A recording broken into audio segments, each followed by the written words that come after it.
বাংলাদেশ জাতীয়বাদী যুবদলের ৪৭তম প্রতিষ্ঠা বার্ষিকী উপলক্ষে পাঁচতং মহড়া ওয়ার্ড যুবদলের উদ্যোগে মৎস্য অবমুক্ত কর্মসূচি অনুষ্ঠিত হয়েছে।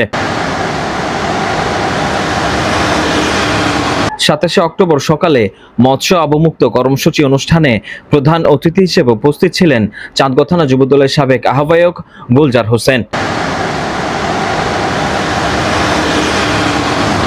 এই সময় অনুষ্ঠানে বিশেষ অতিথি হিসেবে উপস্থিত ছিলেন যুবদলের সদস্য জাহিদি মাসুদ, পাঁচতং মহড়া ওয়ার্ড যুবদলের সাবেক সভাপতি আক্তার হোসেনের সভাপতিত্বে ও যুগ্ম আহ্বায়ক জয়নাল আবেদিনের সঞ্চালনায় অনুষ্ঠানে সাবের আহমদ মানিক, রোকন, রবিউল হোসেন, বাইজিদ, হান্নান, রেয়াজ উদ্দিন, ইউসুফ, মিজান, রাজু মিয়া, রুবেল, সরওয়ার, আমান, কফিল সহ যুবদলের অসংখ্য নেতৃবৃন্দরা উপস্থিত ছিলেন। Desk report 24 Chittagong.